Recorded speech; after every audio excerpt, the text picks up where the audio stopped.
E tivemos mais um grande ataque ucraniano contra Moscou, várias coisas atingidas por aqui, aeroportos em Moscou pararam de funcionar, grandes atrasos, muita confusão por aqui. Uma excelente notícia, vários alvos foram atingidos, inclusive uma refinaria em Ryazan e várias outras fábricas militares aqui na região, né? Na linha de frente, mais uma vez, nenhuma mudança significativa, e do aspecto diplomático a gente tem mais uma vez o Trump falando merda. Segundo o Trump, o Putin não quer cessar-fogo, não quer negociação porque acha que está ganhando a guerra, e o Trump concorda com isso e acha que o Putin está ganhando a guerra também, repetiu vários pontos de propaganda do Kremlin, coisa e tal.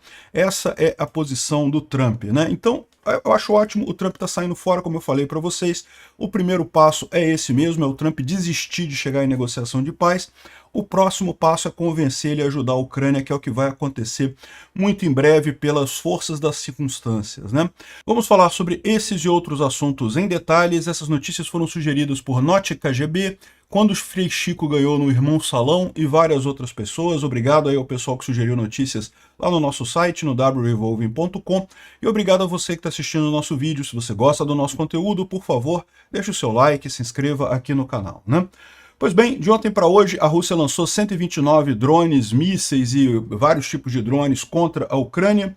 A grande maioria foi derrubada mais uma vez, mas a grande preocupação que os ucranianos têm agora é que parece que, segundo informações da inteligência ucraniana, os russos vão começar a lançar cerca de 500 ataques de drones por dia, de acordo com o comandante Yaroslavsky, justamente por conta de aumento na produção de drones lá na Rússia. Isso, lógico, é uma coisa que vai prejudicar a Ucrânia.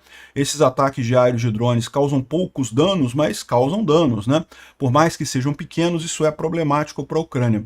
Agora, existe um questionamento aqui, tá? Porque o pessoal fazendo a conta que o custo que isso vai ter para os russos é enorme. E vocês sabem, essa guerra já chegou numa fase que a questão principal é a econômica, né?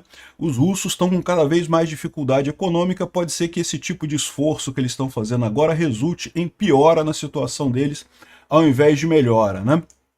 Bom, também a gente tem informação que neste momento que eu estou gravando o vídeo, existem vários bombardeiros estratégicos russos no ar, ou seja, é possível que a gente veja ainda hoje um grande bombardeio contra a Ucrânia com mísseis. Por enquanto não temos essa informação, pode ser um treinamento também. Se tiver essa informação, se isso realmente acontecer, a gente deve cobrir isso no vídeo de amanhã, tá?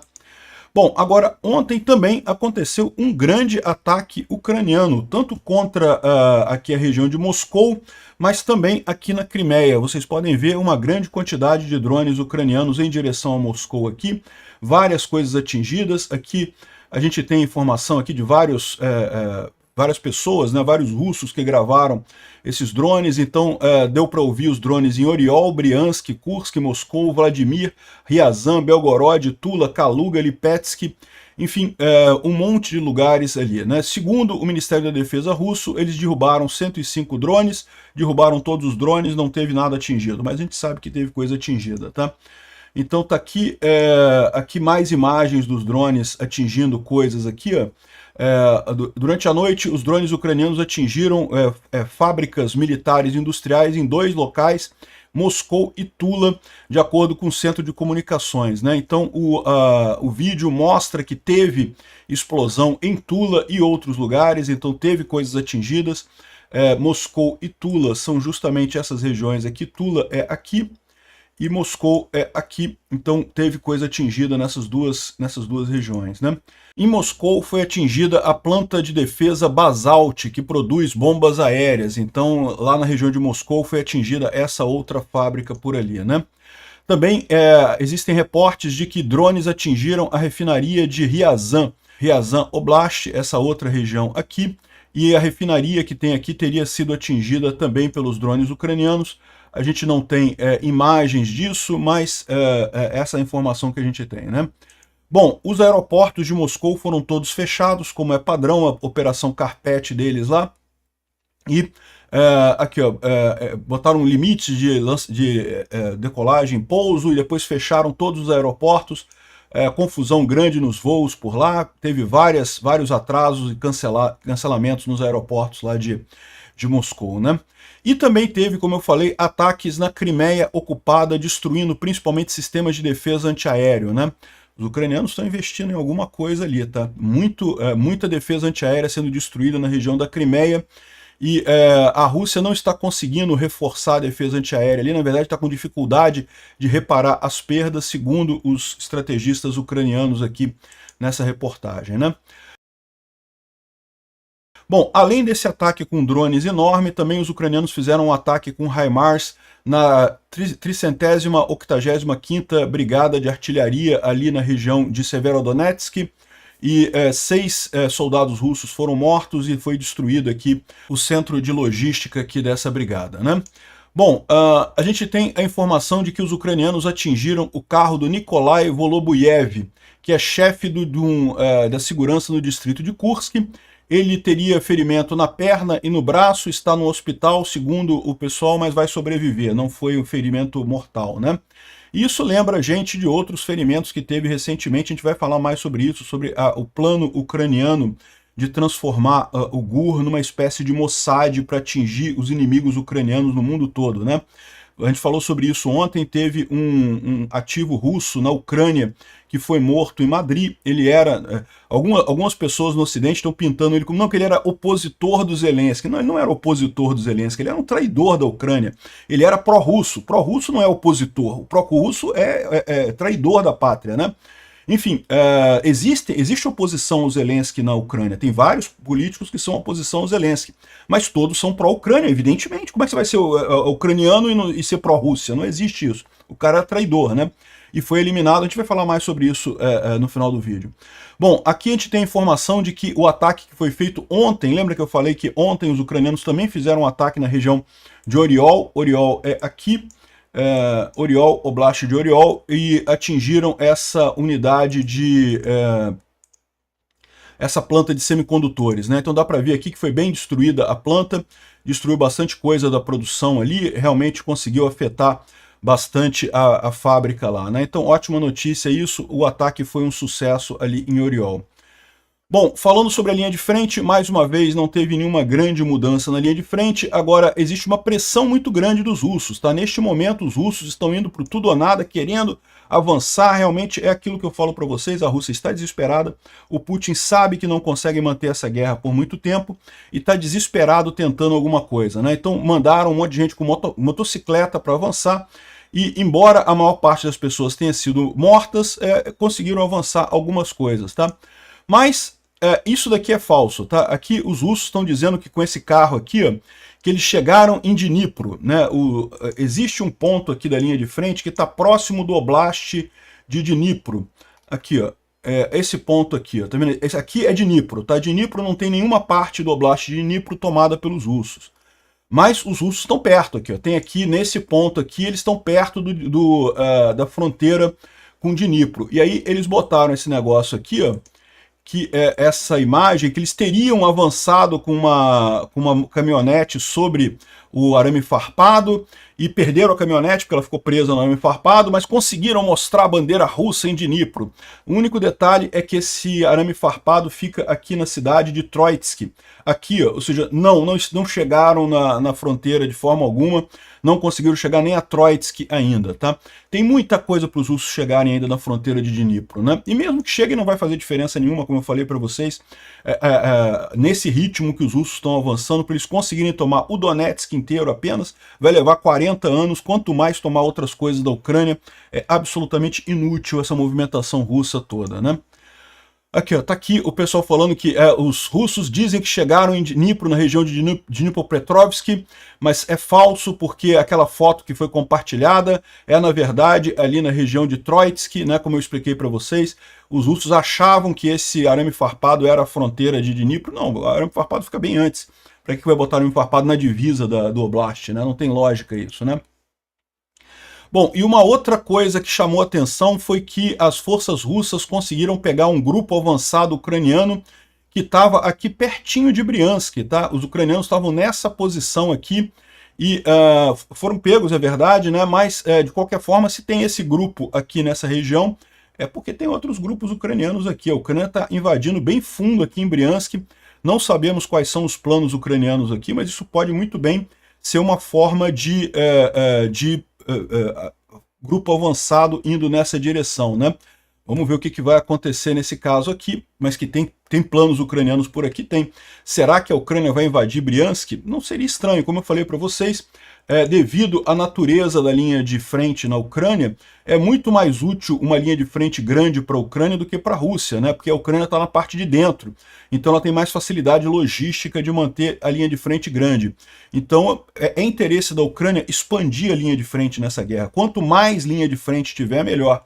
Então faria sentido sim os ucranianos abrirem aqui uma nova linha de frente aqui no Oblast de Briansk e acabar com essa brincadeira, né? Eu acho que seria ótimo isso daqui.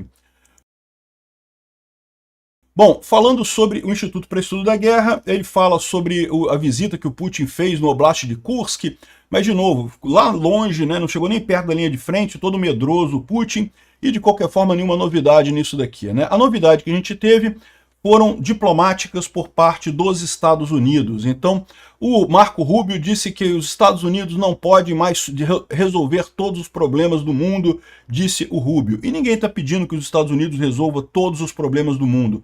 Tudo que a gente está pedindo é que os Estados Unidos respeite os contratos e acordos que foram assinados anteriormente. O memorando de Budapeste garante que os Estados Unidos iriam apoiar a Ucrânia. Basta apoiar a Ucrânia, não está pedindo para resolver todos os problemas do mundo. Ele está dizendo isso para falar que não conseguiram fazer a paz com o Putin. A gente sabia disso, cara, já falamos isso lá no início, todo mundo sabia que não ia ter paz com o Putin. Os Estados Unidos estavam se iludindo, o Trump estava se iludindo nessa ideia de que conseguiria fazer a paz com a Rússia. Não vai.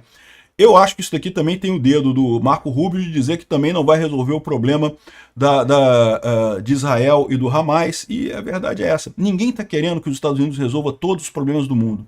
A gente só quer uma mãozinha, né? Os Estados Unidos é um país muito rico, é o líder mundial, poderia ajudar os países que são aliados dos Estados Unidos, como Israel e como a Ucrânia, e como o Brasil também. Aliás, a gente está esperando aí uma declaração do Rubio sobre alguma ajuda aqui no Brasil também, né? Vocês viram a notícia que está para sair a sanção com o Alexandre de Moraes, né? Eu espero que não seja só ele, eu espero que seja a família e outras pessoas próximas para mandar um recado bastante duro aqui para o Brasil, né? Mas enfim, a gente não quer que os Estados Unidos resolva todos os problemas do mundo, a gente quer apenas que os Estados Unidos cumpra o que foi acordado em acordos anteriores, né? Bom, numa conversa na segunda-feira, o Trump disse aos líderes europeus que o Putin não está pronto para acabar a guerra porque ele acha que está ganhando a guerra. Então essa foi a notícia no final das contas. Segundo o Trump, o Putin acha que está ganhando a guerra e com isso não vai parar. Isso daí, de qualquer forma, ele combinou uma nova rodada de negociações em junho. Agora, Trump, se é isso mesmo, por que não colocar mais sanções na Rússia? Se você concorda que o Putin está achando que vai ganhar a guerra e não vai parar e não vai ter paz de qualquer forma, beleza, ótimo. O primeiro passo era exatamente isso, o Trump se convencer de que não vai ter paz, que ele não vai ganhar a estrelinha dele, o Nobel da Paz, que ele estava sonhando, igual o idiota do Lula que achava que ia ganhar o Nobel da Paz. Não vai ter isso, Trump. Você pegou um mundo em guerra, agora você tem que ser homem e encarar o mundo em guerra como todos nós estamos fazendo. A posição correta é agora botar sanções na Rússia para incentivar esse tipo de coisa. O Putin acha que está ganhando, então bota sanções nele para ele ver que ele está perdendo no final das contas, né? Aqui, ó, o Peskov disse que a lista de cessar-fogo entre a Rússia e a Ucrânia será escrita separadamente pelas partes e depois trabalharão num memorando conjunto e que ninguém está interessado em demoras, né? Então ele está dizendo aqui que não vai ter demora, que vai ter o memorando, que eles vão escrever o memorando. Ele está falando aqui da conversa que supostamente terá em junho no Vaticano, né? Só que o Lavrov, o ministro das Relações Exteriores, falou que as pessoas da Ucrânia precisam escolher uma nova liderança para assinar esse memorando com a Federação Russa, que eles não vão reconhecer memorando assinado pelo Zelensky, porque na visão dos russos o Zelensky é ilegítimo e coisa e tal, aquele blá blá blá todo que a gente já ouviu várias vezes, né? Que, diga-se de passagem, o Trump acreditava no início dessa história e percebeu que estava errado nessa história, né? Enfim, essa é a situação aqui, ou seja, mais uma vez ressaltando, não vai ter acordo de paz nenhum nessa história. Ou o Trump fica parado, é uma possibilidade de ficar parado, não fazer nada, ou então ele tem que ajudar a Ucrânia. O que ele vai perceber muito rapidamente é que ele tem que ajudar a Ucrânia, não tem alternativa, né? Bom, o Trump disse que, esse é o ponto importante, o Trump falou que o Putin acha que está ganhando a guerra, mas segundo os líderes europeus que conversaram com ele nesse encontro, o Trump parece acreditar nos pontos do Putin. O Trump parece acreditar que, de fato, o Putin está ganhando esta guerra. Ou seja, o Trump mostra que está realmente banhado na propaganda russa, comprando os pontos de propaganda russa. Isso, lógico, é ruim por um lado, porque coloca ele no colo do Putin. Não é à toa que ele está obedecendo o Putin igual um cachorrinho, né? Por outro lado, isso é uma vantagem, porque a gente sabe que o Putin está se iludindo com essa ideia de que ele está ganhando essa guerra. Muito rapidamente, a Ucrânia pode fazer alguma coisa e mostrar claramente para o Putin e para o Trump que eles não estão ganhando essa guerra não, tá? Aqui, na verdade, é o contrário, que está muito pior do que o pessoal imagina, né? De fato, está aqui o Trump falando que acha que o Kremlin, aqui, ó, em recente conversa com líderes europeus, Trump disse estar convencido que o Trump, estava convencido que a Rússia estava ganhando, repetindo um número de pontos de conversa do Kremlin, né, um monte de narrativa do Kremlin. De novo, isso é ruim por um lado, mostra que o Trump continua iludido com o Putin, continua sendo jogado com o Putin, mas isso também abre uma possibilidade. A gente sabe que o Putin está se iludindo com esse fato de estar ganhando a guerra. A gente sabe que a situação é bem diferente do que essa, né? O avanço na Rússia está diminuindo o ritmo cada vez mais, apesar da confiança do Putin de que vai conseguir ganhar essa guerra. Por que você tem essa discrepância? Como eu falei para vocês, isso é fruto do mesmo erro original que levou o Putin a invadir a Ucrânia. O fato de que dentro da estrutura hierárquica russa é muito comum o pessoal mentir para os superiores, pintar uma situação melhor do que é real no campo de batalha para os superiores, né? Então, ninguém gosta de dar notícia para o superior, mas é importante que você dê a notícia correta para o superior seu, para que as decisões sejam tomadas de acordo. Na Rússia, desde a época soviética, havia essa tendência de pintar uma coisa cor-de-rosa. Esse foi um dos motivos, esse foi um dos erros que levou o Putin a invadir a Ucrânia lá em 2022. A gente falou sobre isso na época, teve relatórios do FSB que foram vazados, em que o pessoal falava abertamente isso. Eles diziam, não, que o povo ucraniano ama os russos, que se a Rússia invadir, o povo ucraniano vai ficar do lado dos russos e coisa e tal. E aí perguntaram pro cara, por que você faz esse relatório sabendo que isso é mentira, né? E o cara falava, olha só, quando eu fazia relatório dizendo que era mentira, que não, que os russos, que os ucranianos não são favoráveis aos russos e coisa e tal, eu era chamado para um monte de reunião, eu tinha que me explicar 200 mil vezes, isso dava problema, eu recebia demoção na carreira, um monte de problema. Então eu passei a falar que, sim, falar o que eles queriam ouvir. Eles queriam ouvir que os ucranianos eram a favor dos russos. E aí, esse foi um erro. Os russos, quando chegaram em Kharkiv, eles foram direto no quartel em Kharkiv para tentar convencer os militares ucranianos em Kharkiv a se entregar para os russos. Eles achavam mesmo que os ucranianos eram a favor da Rússia. É um dos erros que acabou custando a vida de um monte de russos nessa história e o fracasso dessa guerra para a Rússia, né? A Rússia já perdeu essa guerra, como eu já expliquei para vocês, perdeu em março de 2022. O que está acontecendo desde então é o Putin tentando achar uma saída honrosa dessa guerra e não está conseguindo, né? Enfim, a situação, o fato do Putin estar achando que está ganhando essa guerra, no final das contas, é uma coisa positiva, e eu tenho certeza que a gente vai ver isso muito em breve aqui na linha de frente, né? Já começou um movimento entre os senadores e deputados americanos republicanos para botar mais sanções contra a Rússia, né? O Lindsey Graham quer sanções de 500% de tarifas na Rússia por conta da relutância da Rússia em fazer a paz. Vamos ver isso daí. Eu acho que o Trump não vai querer fazer nada com a Rússia. O Trump está amiguinho da Rússia, o Trump acha que a Rússia vai ganhar. O Trump está na mesma posição do Biden no início da guerra. O Biden também não quis fazer nada contra a Rússia, porque não quis mandar HIMARS para a Ucrânia, não quis mandar foguetes para a Ucrânia, porque achava que a Rússia ia varrer a Ucrânia, ia tomar a Ucrânia inteira, não ia ter chance. Se bota no lugar dele, se eu mando o HIMARS para a Ucrânia e a Rússia de fato conquista toda a Ucrânia, vai ter o HIMARS para estudar e não adiantou nada isso daí, né?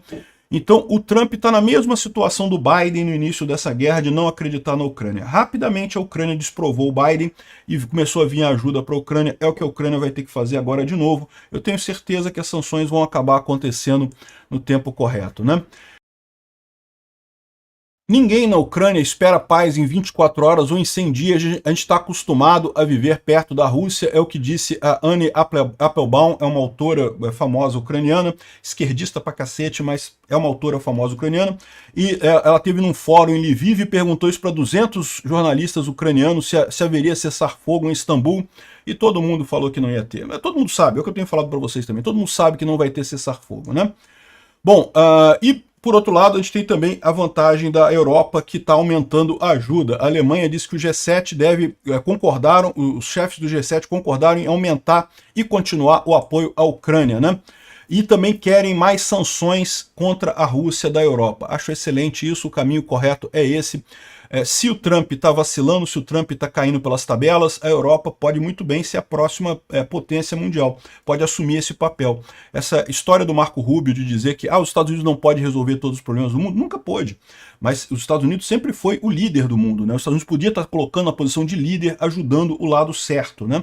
Mas aparentemente o Trump não quer fazer isso, o Trump quer ficar do lado errado mesmo, e nesse caso os Estados Unidos não vai ter o custo de bancar a polícia do mundo, não vai ter o custo de bancar a liderança mundial, mas tem que lembrar que isso tem um bônus também, vão perder esse bônus, talvez a Europa possa tomar isso daí. Uma outra medida que está sendo cogitada na Europa nesse sentido é justamente punições à Hungria, né? O Orbán, cada vez mais desesperado por conta da proximidade da eleição lá na Hungria, está prometendo briga, não sei o que lá. Por que ele está prometendo briga com a Ucrânia? Por que ele está comprando briga com a Europa? Eu vou explicar para vocês por quê. O Orbán está cometendo o mesmo erro que muita gente aqui no Brasil e que até algumas pessoas lá nos Estados Unidos, eu não duvido nada que seja esse o problema do Trump, o Orbán está cometendo o erro de achar que os robôs russos na internet, que a propaganda russa na internet vai ganhar para ele a eleição lá na Hungria. Não vai. A propaganda russa na internet é muito grande, é muito forte, eles pagam muita gente, eles têm um mecanismo muito eficiente, mas a informação descentralizada e distribuída torna essa propaganda menos eficiente. Então esse pessoal está se iludindo, apostando que não vou lamber o saco do Putin muito, que ele vai botar um monte de robô aqui na eleição da Hungria e vai conseguir ganhar a eleição da Hungria. O Putin conseguiu ganhar a eleição da Geórgia não pelos robôs na internet, porque ele comprou mesário, ele foi lá e botou gente em solo e comprou mesário. Na Hungria é mais difícil ele fazer isso. Na Romênia ele tentou isso também, na Romênia ele não conseguiu. Na Hungria não vai conseguir também. Então, ou seja, esse pessoal está se iludindo, o Orbán sabe que vai perder a próxima eleição, a eleição na Hungria em agosto agora, desse ano, ele sabe que vai perder a próxima eleição, por isso ele está brigando tanto com a Europa, brigando com a Ucrânia, para tentar, ô Putin, me manda os robôs, Putin, cadê os robôs? Acho que, diga-se de passagem, acho que foi isso que o Lula também foi fazer lá em Moscou, né? Pediu os robozinhos do Putin, ô Putin, você que sabe fazer robô na internet, me ajuda aqui, Putin, não sei o que lá. O que esse pessoal não percebe é que os robôs do Putin não estão dando conta nem de ajudar a Rússia, quanto mais ajudar outro país, né? O pessoal está fudido mesmo acreditando nessa, né? De qualquer forma, o Parlamento Europeu está votando para parar o envio de dinheiro para a Hungria enquanto seguir as violações das leis lá no país pelo Orbán. Acho uma coisa excelente. Não foi aprovado isso ainda, mas eu espero que seja muito em breve, né? Bom, falando sobre o Gur, né? A gente falou sobre o cara que foi assassinado lá na Espanha. Não se sabe, segundo a polícia espanhola, foi um roubo. Alguém tentou roubar ele e matou ele. Mas tem gente dizendo que foi o GUR, que foi o serviço secreto ucraniano. Tem algumas pessoas, alguns russetes dizendo, um opositor do Zelensky. Que opositor, meu amigo? Esse cara é um traidor. Ele está sendo procurado na Ucrânia por traição. Ele estava vendendo o segredo ucraniano para a Rússia. É um traidor. Em qualquer país em guerra, pena para traição é pena de morte mesmo, meu amigo. Não tem esse negócio, não. Então não é oposição. A oposição está lá na Ucrânia. O Poroshenko está lá na Ucrânia, a Yulia Tymoshenko está lá na Ucrânia. Tem um monte de gente de oposição ao Zelensky lá na Ucrânia, mas que são pró-Ucrânia. É lógico, né? O cara é pró-Rússia. Pró-Rússia não é oposição política. Numa guerra, ser pró-Rússia é traição, né? Então o cara foi eliminado lá e aqui, ó, segundo um oficial da CIA, comentando no trabalho da inteligência ucraniana, nós estamos vendo o nascimento de um novo serviço de secreto de inteligência parecido com o Mossad em 1970.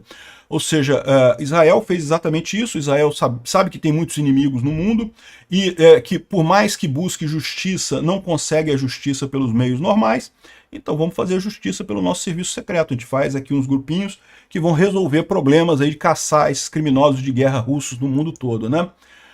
Bom, aqui ó, a Ucrânia cita o Mossad à medida que assassinatos multiplicam, né? Então a gente falou sobre esse cara de Madrid, lá, que foi ontem, teve outras pessoas na Rússia também, teve esse cara também aqui que foi eliminado. Cadê o cara? Esse cara aqui não foi eliminado, não morreu, mas foi um atentado contra ele lá em Kursk também.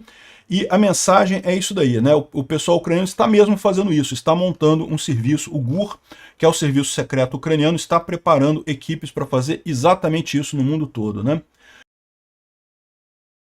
Bom, algumas notícias aqui soltas, né, só para complementar. A Coreia do Norte tentou lançar um navio e deu errado e a coisa quebrou na frente do Kim Jong-un. Ele ficou chateado pra caramba. O navio, na hora de descer, deveria descer o navio inteiro, mas uma parte ficou, isso danificou o casco do navio, acabou gerando problemas no navio, vai ter que ser trazido de novo para a doca seca, vai ter que ser reparado o navio lá. O gordinho não ficou satisfeito, ganhei um dinheirão dos russos matando ucranianos e agora o dinheiro que eu ganhei eu desperdicei no navio, que chato pra caramba isso, né?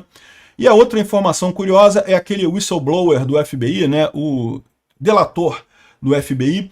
A gente já tinha falado sobre isso num vídeo lá no Ancapsu, né, sobre o Musk ter sido cooptado pela inteligência russa, e ele novamente falou aqui que, segundo ele próprio disse, ele escreveu um memorando interno dizendo que a Rússia estava visando o Elon Musk em 2022.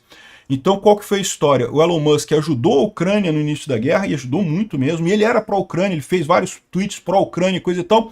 Em determinado momento, ao longo do ano, ele mudou completamente o posicionamento dele. E aí ninguém sabe o que aconteceu. Alguns dizem que foi ameaçado, outros dizem que foi comprado, outros dizem que, bom, não sei o que aconteceu no final das contas. O fato é que, segundo ele está dizendo, exatamente em 2022 havia um esforço. Lembra, ele trabalhava em unidade de serviço de contra-espionagem do FBI. Havia um esforço muito grande da Rússia para chegar em Elon Musk, para conseguir contatos do Elon Musk, para conseguir conversar com Elon Musk. E talvez eles tenham conseguido, né? Talvez seja exatamente isso que tenha acontecido com Elon Musk. Eu não sei se o Elon Musk é um agente russo ou se ele meramente foi convencido a ficar do lado da Rússia, não sei o que aconteceu aqui, mas que tem alguma coisa errada com essa mudança de posição dele tão abrupta assim, certamente tem, né? E se tiver essa posição errada com a mudança de posição dele, do Musk, por que não isso tem a ver com o Trump também, né? Porque o Musk rapidamente foi para o círculo de influência do Trump e ajudou o Trump a ser eleito. E, de novo, o pessoal está falando, tá vendo, Peter, você fala que os robôs russos não ajudam, mas ajudaram o Trump a ser eleito. A minha visão não é essa. A minha visão é que o Trump tinha tudo para ganhar essa eleição porque o Biden foi um presidente muito merda para os Estados Unidos. Assim como a direita aqui no Brasil tem tudo para ganhar a próxima eleição, porque o Lula é um presidente muito merda. Então, assim, não é questão de robô russo que fez isso. Agora, pode ser que o Putin tenha convencido o Trump, tenha convencido o Elon Musk que o Trump ganhou a eleição por causa dos robôs dele. Isso pode acontecer, né? Não é que foi isso que causou o problema, mas eles convencem, tá vendo? Foram os meus robôs que te elegeram. Se eu quiser, eu uso meus robôs contra você e te destruo e não sei o que lá. O que é lorota, como eu falei para vocês, é um erro enorme desse pessoal tá acreditando nessa lorota. Então, de novo, não sei se o Elon Musk é um agente russo ou foi cooptado ou se meramente foi convencido.